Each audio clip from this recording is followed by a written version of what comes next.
And we are live.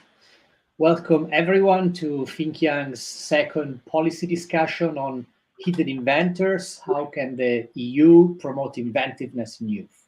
Organized in partnership with Ericsson. And in a world filled with crucial challenges, research and innovation are key to building a more sustainable, competitive society. And as the home of countless of inventors, the names are famous all over the world, and in the last hundreds of years, Europe must continue its strong heritage of inventiveness and its strong heritage of promoting and celebrating inventors. And as European Commission President Ursula von der Leyen said, her ambitious agenda requires that we foster innovation, that we foster inventiveness, and that we help young people tap into this. I'm very honored today to be here with two distinguished guests, member of the European Parliament and former Portugal Minister of Research, MEP Maria da Graça Carvalho. Thank you for being with us today. And with the European Patent Office President, António Campinos. Thank you, António, for being with us. If you allow me a few minutes to say something on this Hidden Inventors campaign that we started a couple of years ago, we have been visiting schools, we have been talking to teenagers, we've been promoting, having webinars with countless of European inventors, the inventor of Bluetooth, among others. We hosted European commissioners, we hosted policymakers, we hosted young people, and we put billboards all over Brussels, billboards made by young people to stress the importance of inventiveness. And I think we managed to achieve, and we are managing to achieve, to promote the importance of inventors that created invention and made our life easier.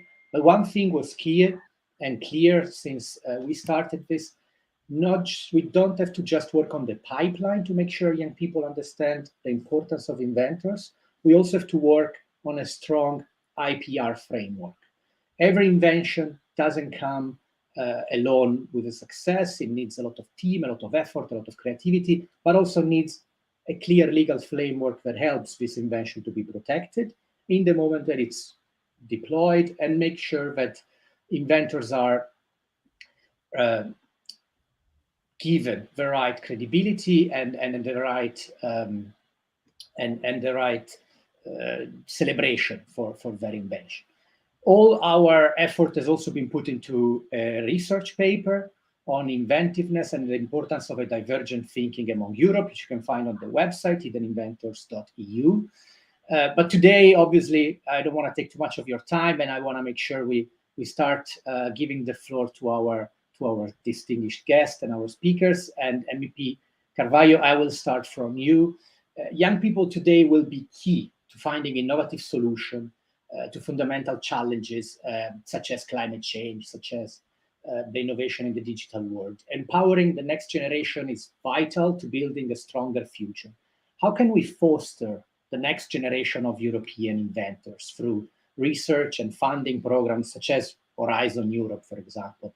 And how do you think we can support young people in that? Thank you very much for the invitation. It's an honor to be here with you discussing a very important subject for the future of Europe. I would start saying that we need to have a stronger innovation ecosystem in Europe that will enable younger people to become entrepreneurs in an easier way than today. And in this ecosystem for innovation, there are two strong pillars of this ecosystem. One is the education system of excellence and the sustainable system. The other one is the science system, so that we have the capability to continue to train scientists of excellence in Europe and to produce science. At the same time, there is the horizontal conditions, the framework conditions for the knowledge flourish and to enter into society and to enter into the economy and for everyone and also for young people. And there is a lot of conditions. One of them that we are also discussing today, and we are very lucky to have with us an expert on this area, Antonio, that is the IPR. So a strong and well-established IPR system is very important. But we also need to have the judicial system, and not a lot of bureaucracy that we have now in Europe. So conditions, available investment and funding. And also the more flexible labor laws that allow us to circulate and so to adapt to the challenge of today. So this is what I consider the ecosystem. Of course, the funding programs are a very important part of this ecosystem. Funding at the different levels, funding of science, but funding also of the innovation and the implementation of the ideas. And the framework programs didn't have that part, but Horizon Europe as a novelty, that is the European Institute, the EIC, that funds the European Innovation Council, that funds startups, disruptive ideas to become a reality. Of course, that the EIC alone cannot solve all the problems and the lack of funding that we have still in Europe, but is a start and can be a catalyst that other member states and other institutions create similar funds, so that our young people do not need to go outside Europe to get the funding for their companies to grow, because this is the major problem in Europe is not to create the startup or the company, is to become sustainable and to grow in size. That is so important and is still a problem in Europe. So funding is essential. We are doing our part in Horizon Europe, but we need others to complement that at national levels, regional level, and also private level. Thank you, Maria. And President Campinos, how important is that we promote inventiveness in youth, and what is the European Patent Office doing in this respect? And how would you like to achieve this goal when we look at young people? Thank you very much, and good afternoon to everyone. It's an honor to participate in this session. I mean, this is a very this is a question that would give pages of a PhD, and for sure this matter has been studied for quite a long time. I think we should start by the broader picture, and the broader picture is that in Europe we have. We're among the best in research and development. We are among the best in producing high-quality scientific papers. So in fundamental research, we have no issue. We have among the best universities in the world. So in terms of capacity, of creative capacity, I don't think that we have an issue. And this is true for all age groups. This is not a specific D&I matter. We have top talents, whether they're women, whether they're youngsters, whether they're males, independently of the credo. So we are there. Where we have an issue, and I think Maria Graça Carvalho has highlighted it, is more in bringing these ideas to the market. And it is clear that differently from the Anglo-Saxon countries of the US, we have in Europe still a kind of an aversion to risk. And this comes from a very early stage. This comes very, very early. It comes from the primary and secondary schools. Maria Graça Carvalho was talking about IPR and how important IPR are, and they are tools to secure the investments in innovation, and she's absolutely right. But in Europe, for instance, IPR, patent system, the trademark system, the design system, the copyright system, you know what they are taught? they are taught in law schools. I'm not saying that they're not important in law schools, of course they are, but law schools tend to see IPR from a litigation purpose point of view. In the US, in South Korea, and Japan, in other countries, Singapore, they are taught at engineer and science universities. And still in Europe, there's only a few universities that offer the IPR, the patent system, to be taught in this kind of universities, engineers and science. So we have a structural issue that we need to deal with. If we were to make a difference, first, the grains that we need to put in the youngsters in order to challenge them in solving technical problems with technical solutions need to come from a very early stage. We are, as I said, among the best in research. We are, and it is a reality. But then convert this amount of capacity in research into innovation that are brought to the market, that's where we fail a little bit. And this is linked to a series of issues. Many of them have been touched upon by Maria Graça. It's an issue of scale. It's an issue related to the capacity to assume the risks, to accept that we need to fail a few times before we nail it right. It's the matter of the look into us when we fail. So there's many aspects, but the good news is that things are changing very quickly. And that maybe has been brought partially with the 4IR revolution, moving to a totally digital environment where, the talent is not linked to the body of the person that captures this talent. The talent can flow everywhere at any corner of the world at any time, and has been tremendously accelerated by the pandemic and the relevance of the United Nations Sustainability Goals, where we see that, the technical solutions that solve technical problems is not just a matter of GDP growth or even the quality of employment we're talking. It's about, overcoming challenges that putting at risk humanity. In this frame, we need to put a special lens, like you said, not only on the youngsters, may I say, but in women too. How many inventors have secured a patent in the EPO or in the United States or in Japan or South Korea? It's a D&I approach as well. So it's youngsters, women. We need to apply a special lens and to understand why still today we have too few women attending engineer schools. Why? Or why in specific areas of science, again, we have too few women compared to males. So it's an endemic situation that we are looking at. And I think that we are making progress. And in the years to come, I think that we will do much better than we did before. One element, finally, is the element of the ecosystem that Maria de Graça has touched upon. I think it's fundamental.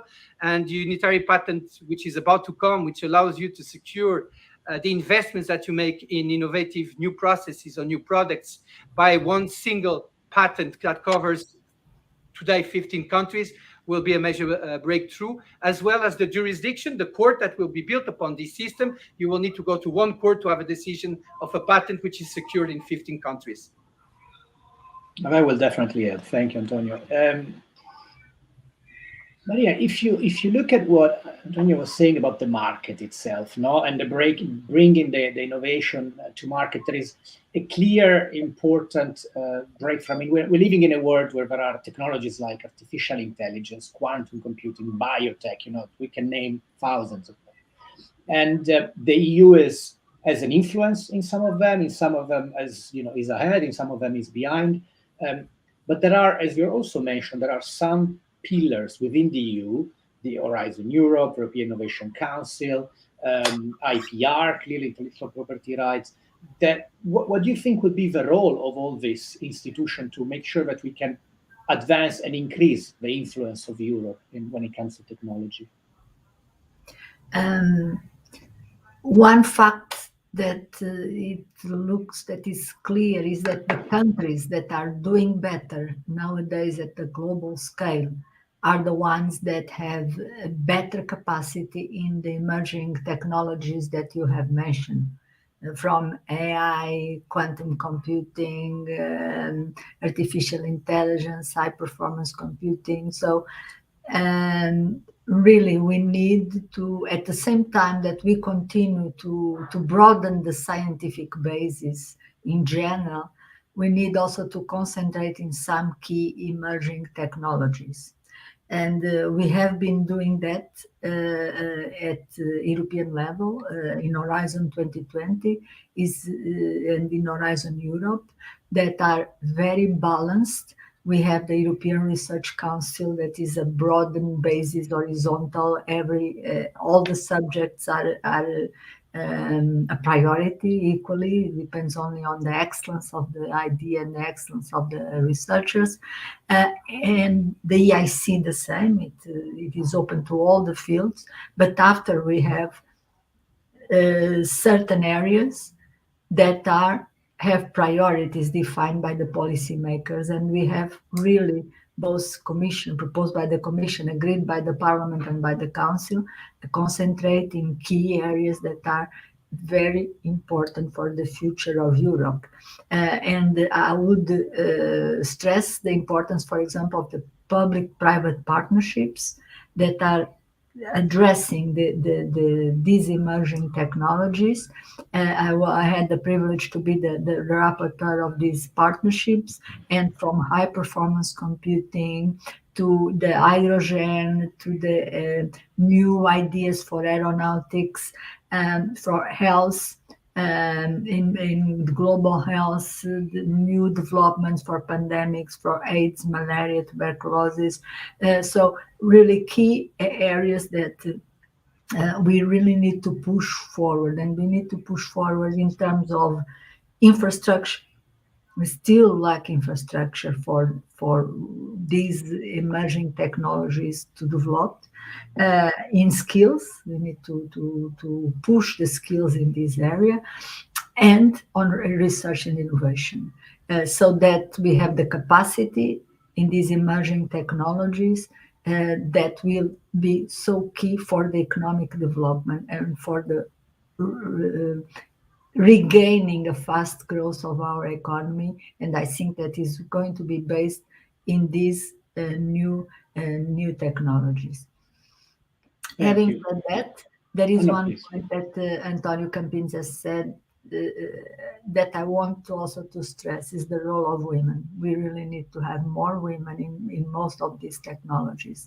As a rapporteur of these 11 partnerships, in most of them in the key emerging technology that we have in front of us, I met many stakeholders, and I think none were women. They were all men. There is if engineer is a man's world, when we go to quantum computing or artificial intelligence or high performance computing, you have a completely 95% dominated by men, and we cannot afford for justice, social justice. We cannot afford to leave women, but also from economy and for the future of Europe. So we really need to have more skills, and we cannot afford to have out of this game 50% of the population. So that is very important.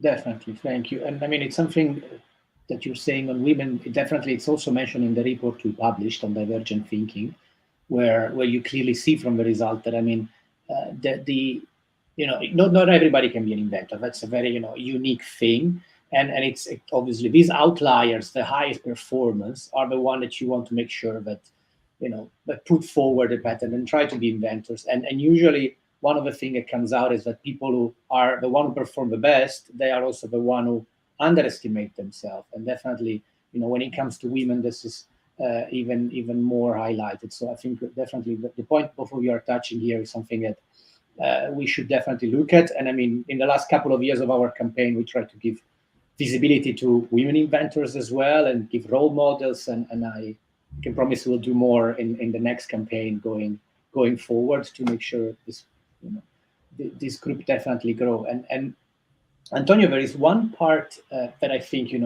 both of you are saying on the importance of patent and IPR, etc., etc. Imagine we have done a good work now working on the ecosystem and saying and making sure that there are enough invention out there, as you say, with university. But then you were mentioning again this bringing it to market, which goes hand in hand with registering your and protecting your idea. If you were to, because there are many young people out there watching us today, if you were to make a pitch on which are the benefit, in particular for SMEs, for startup, for young people to patent and to protect their ideas, what would you tell them? What are some of these benefits in your view? Okay. For me or for me, the Graça first? For you. Okay. Well, first thing is, I want to make it very clear, although I'm the president of the European Patent Office, the patents are not the Saint Graal. Okay. The patents are a legal tool that allows you to secure the results of the investments you make in innovative process or innovative products. That's for the patent. The trademarks are there to secure the investments you make in developing your brand. The design are the legal tool to secure the investments you make in the aesthetical appearance of a product. And copyright is the way you find to secure the investments in any form of creation. But there are other tools. There's the speed to market. You go ahead of your competitors very fast, and you have 1 year basically before you have to be legally copied. Or you have the trade secrets. You do not make your invention available to the public. Let's not forget that the contract that you sign when you file for a patent and you have your patent granted for 20 years since the date of the file, is that you make your invention available to the public, so that Maria da Graça will not reinvest the money and the time in inventing the same invention that I did, but on the contrary, on my shoulder, she will continue to make progress, humanity progress. In the past few years, the patent system is there for a long time. I don't know if you know. It's disputed when it started, whether it started in Venice or it started in France, it started in Murano, in the glass industry. But clearly, since the Industrial Revolution, it acquired a pace that we never saw before because of the human ability to reproduce the same products on a larger scale. And today, it's undisputed that one of the main vehicles to secure these results of investments that you make in innovation is the patent system, is the new currency, if you want. So if you want to commercialize your products and have a time span in which everybody recognizes your right to exploit your invention and to set aside those who want to commercialize your invention without your agreement, you need to get a patent for sure. The other aspect that is very interesting is differently from the other IP rights that I spoke about, whether it's trademarks, where it's design, the novelty in which your invention will be assessed is worldwide. That's why we need to have very powerful databases, and EPO has the most, I think, powerful databases, one of which is free of charge, accessible 24 hours per day. It's called EspaceNet. 130 million patent documents, 1.5 billion technical records, accessible through different languages. The novelty, the inventive step of your invention will be compared with everything which has been invented and created on Earth.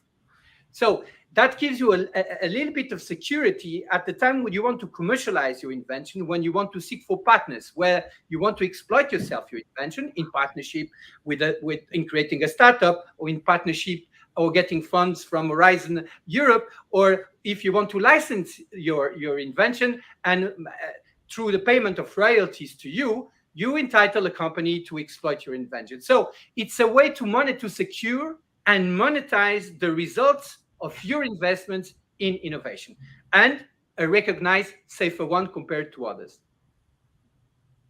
Great, thank you very much. That was a perfect pitch. And on this one, to the MEP, the intellectual property. Clearly it's a powerful tool, and Antonio made a fantastic job in pitching its importance and the resources available.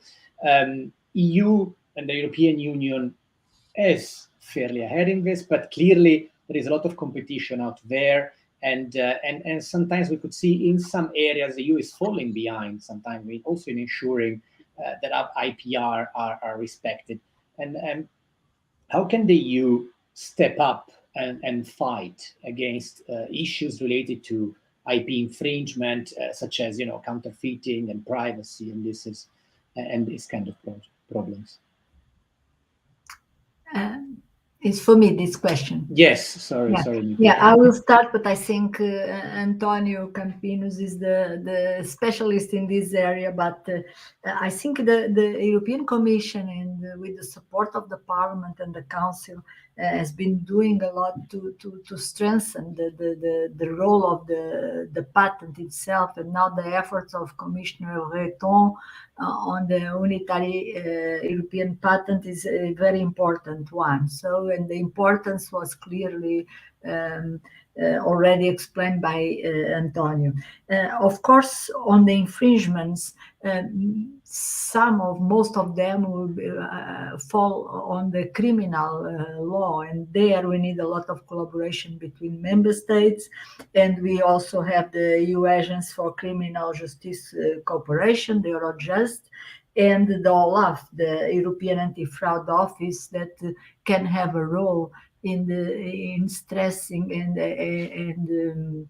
detecting and in this fight against the infringement. But I think is a crime. Is a crime against our economy, against our competitiveness, and is something that as a policymaker we need to protect the system and to make sure that we have the fewer infringements possible. Thank you. President Campinos, the studies, show that if you without the same... Yeah, please. Andrea, let's make an agreement. If you call me President again, you will have issues with me. Just call me Antonio. Antonio. And you say Antonio, and that way I'll feel a little bit younger.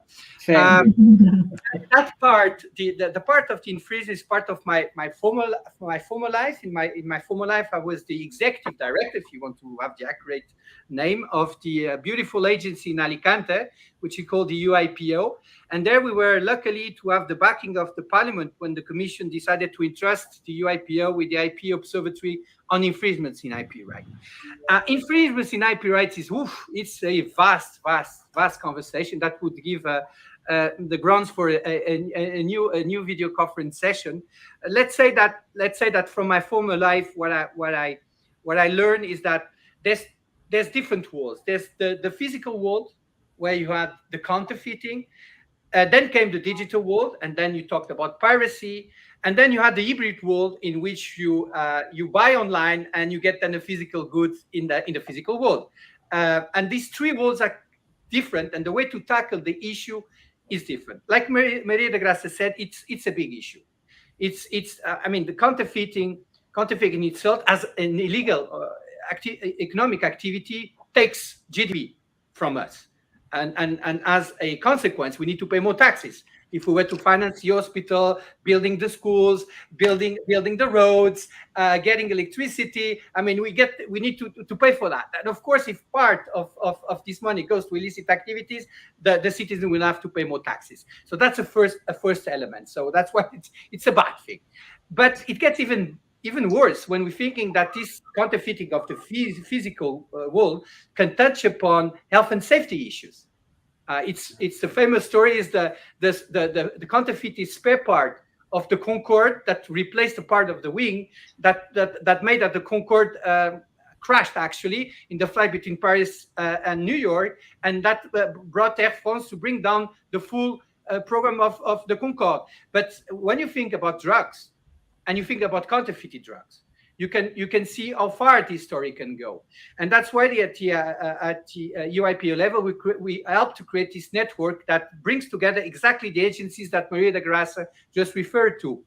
Of course, the UIPO, of course, Europol, of course, Eurojust, of course, OLAF, and of course, the member states, because the EU has no direct competence in fighting counterfeiting. This is let's say, a competence that falls within the remit of member states, of course, through the different legal mechanisms. The EU has also its say in harmonizing civil law, but when it comes from penal law, we know that criminal law, we know that the competence falls directly in the hands of the member states. Now, in the digital world, this comes even more complicated, as you might imagine, because now you have these huge platforms that are selling online absolutely everything.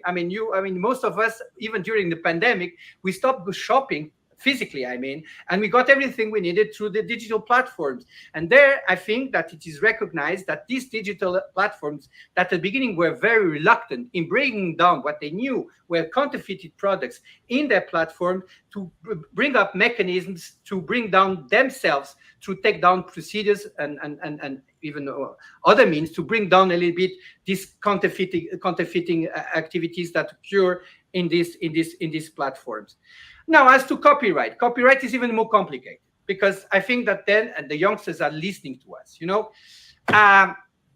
It's not even a question of cost. It's a question of availability.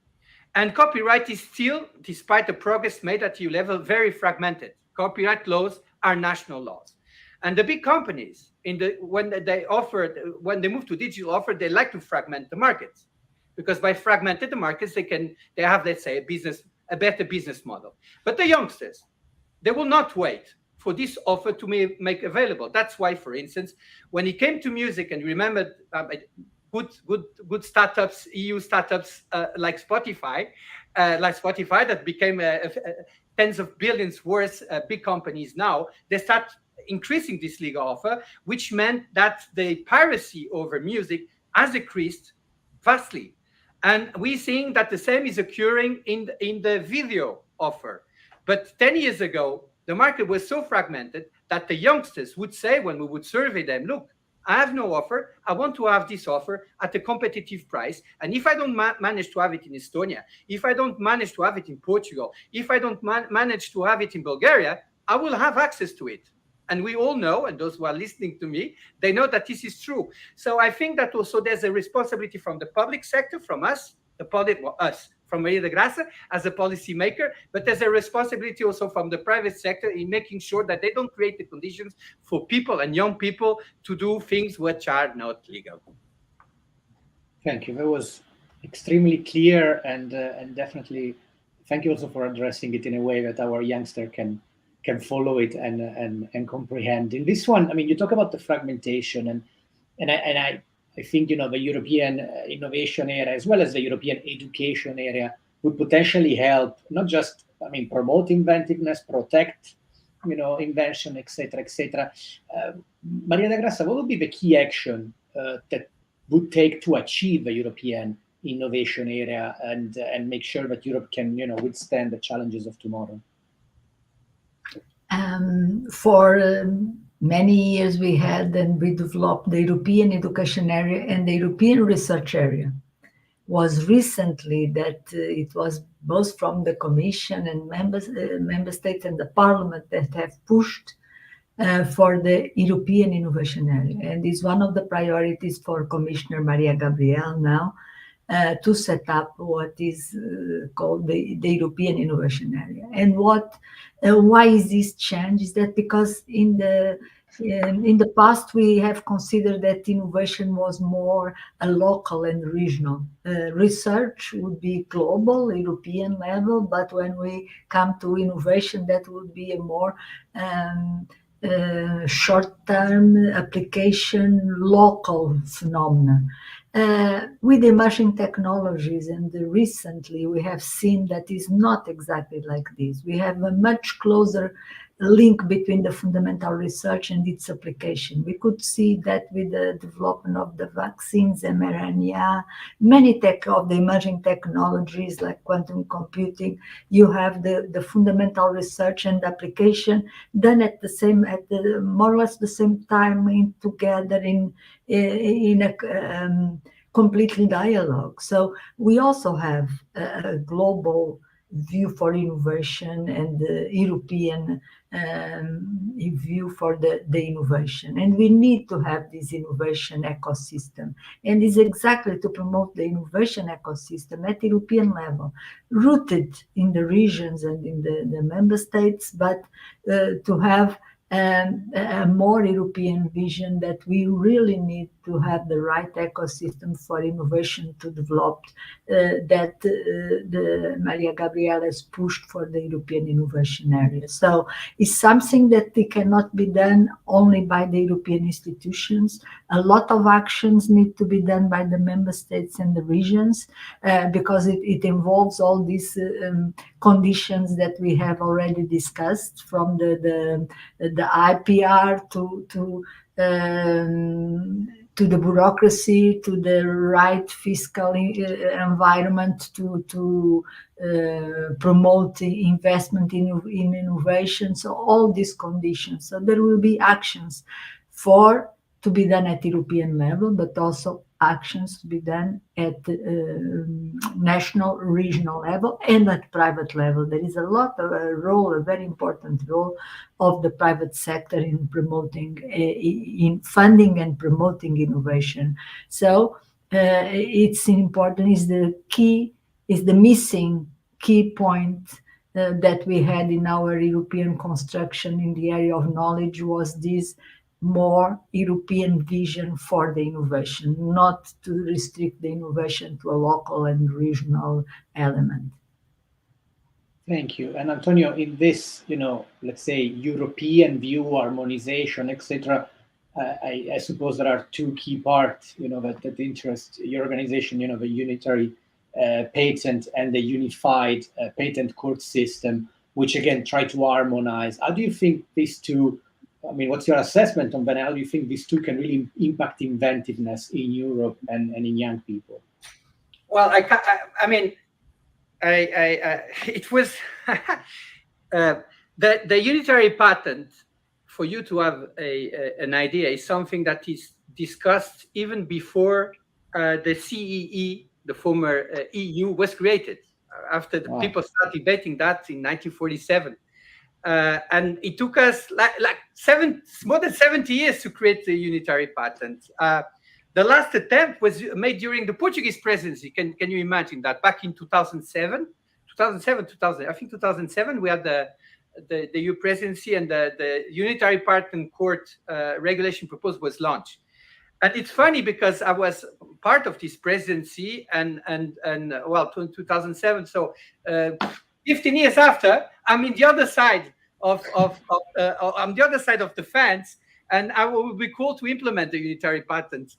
And so history is sometimes a little bit ironical, but I'm so glad to see that finally we're completing the IP market, EU market, because we have a EU trademark, we have EU design, we have a better, let's say, copyright, not the EU copyright yet, and that's going to take a little bit more time, I think. But now we have a unitary patent coupled with a unitary patent court. So now we have created the conditions to secure the digital technological, the EU technological market.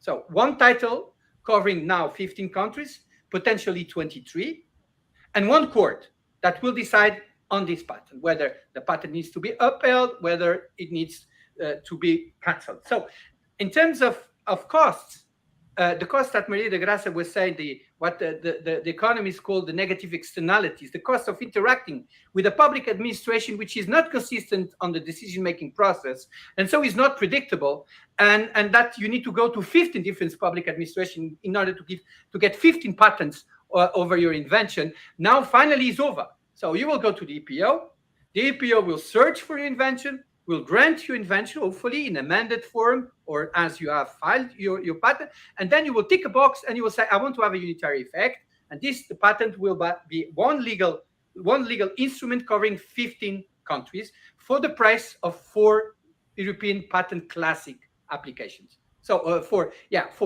let's say for the European patent, which is validated in 4 countries. So the same price for 15. But more than that, it's the legal certainty that you will get from it. You will not need to go to 15 different jurisdictions to defend your patent. Can you imagine the cost for an SME that receives from a big multinational, let's, for the sake of the exercise, think that it's an American one, or a Chinese, they're coming very fast, and it send you the famous 101 letter, cease or desist, or we're going to sue you. you know what you do? You duck. You don't want to be sued by an army of lawyers in 15 different countries. So that's what it will bring. It will secure the position, I think, of small companies, medium-sized companies, of research centers, and of medium-sized and universities. So very happy that this is about to be launched. We're just waiting for the deposit of the instrument by Germany, and the countdown, the formal countdown will start, and hopefully we will be able to deliver the first unitary patent by the end year or beginning of 2023.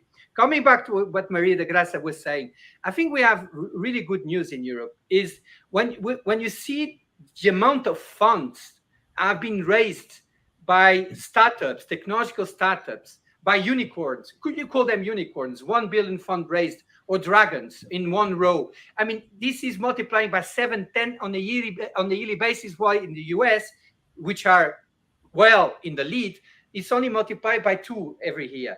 So there's, I think this is also the 4IR revolution coupled with the pandemic. We have now in Europe, I think, a different mindset, and things are happening very fast. So you have the Horizon Europe. You have the private sector changing its ship, looking at Europe. And we create this IPR right to secure this technological EU market. So I think we have the right ingredients really to leap forward and really to bridge the gap towards the UN sustainability goals with a lens on women and a lens on youngsters.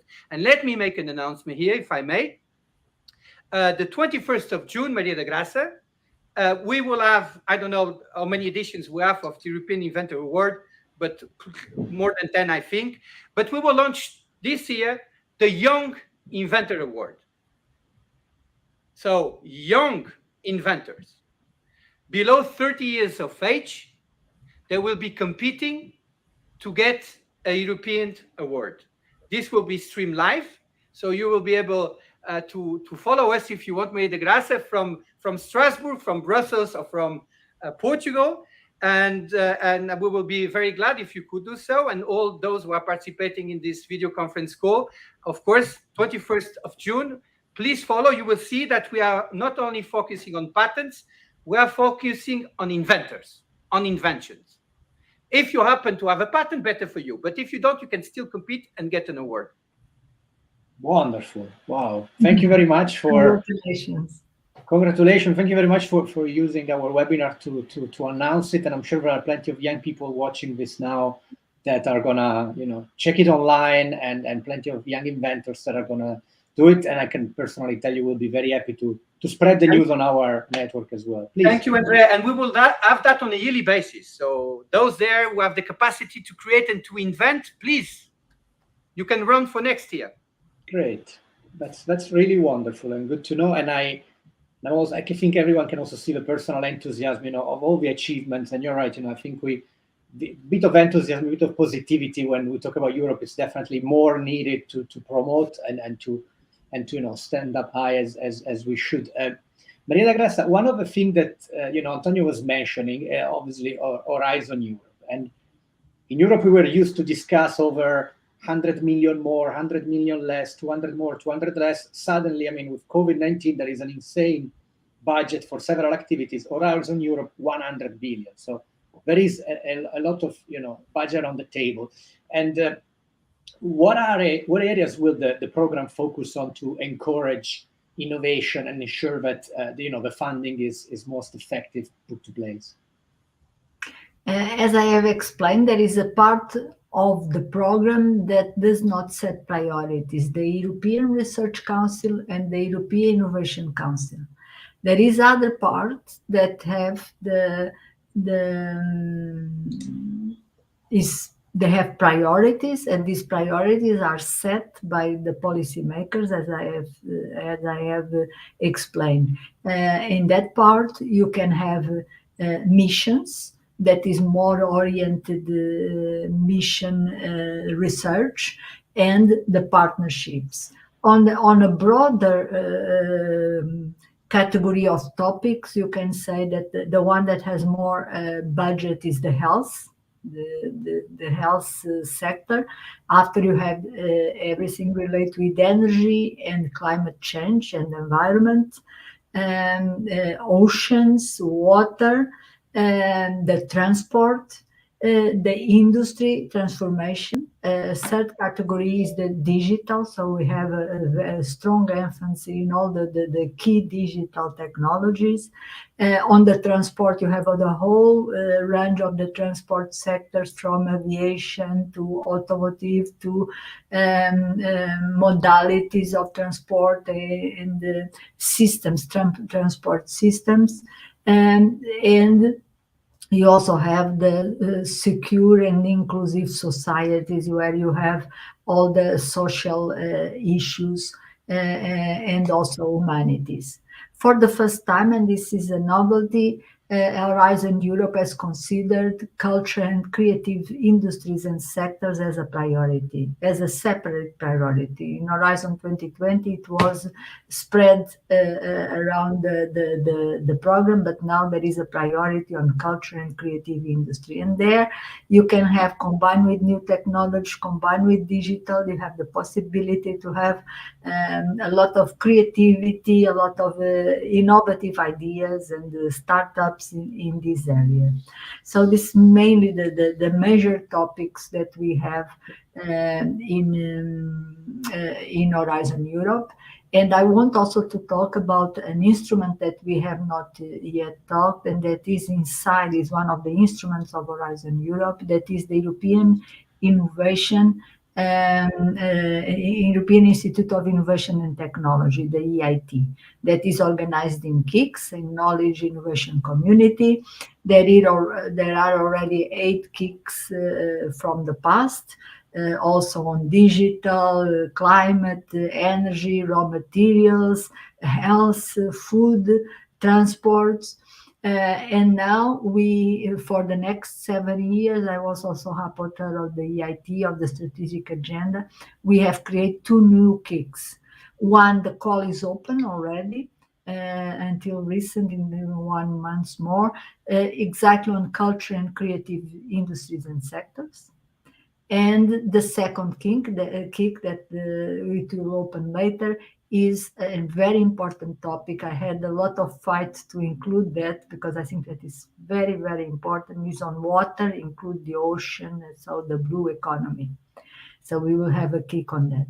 The unique feature of EIT is that the EIT covers the knowledge triangle. Is the only part of Horizon Europe that also includes higher education. So has higher education, research, and innovation. So, and now that we have included culture, is like a 4-corner, is not a triangle anymore. So we have the culture, the education, the research, and the innovation. So it's completely a knowledge ecosystem itself. So it's a very interesting instrument of Horizon Europe, that have already, the existing KICs have already trained a lot of young people. They have created a lot of startups, most of them by young people. So I advise the young people that are listen to us to have a look at the possibilities that the EIT offers to them.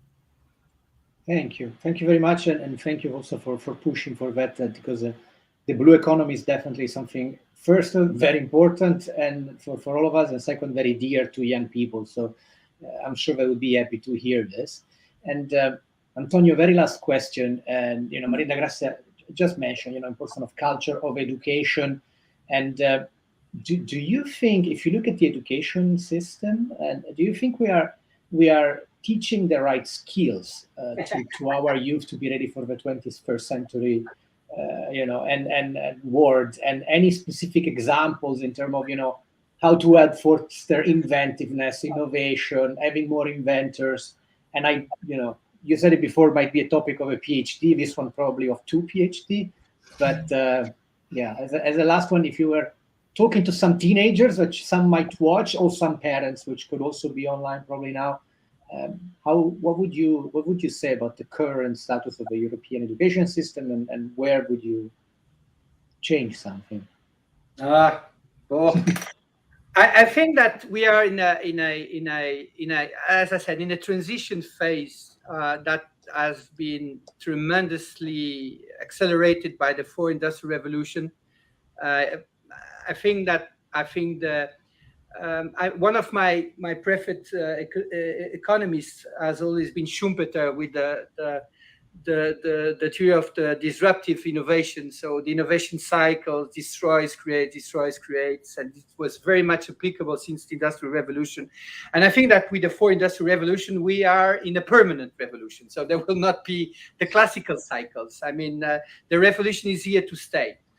And we still very much connected with the old world as the new world is being created. Give you examples. We operate more and more in the digital environment. Look at this video conference, all of us in the past 2 years. But the way we organize the video conference is very much based on what we used to do in person conferences. So we have replicated in a digital environment what we used to do in a physical environment. We have brought a lot of digitization in our systems because people 2 years ago, they were working in paper patent files.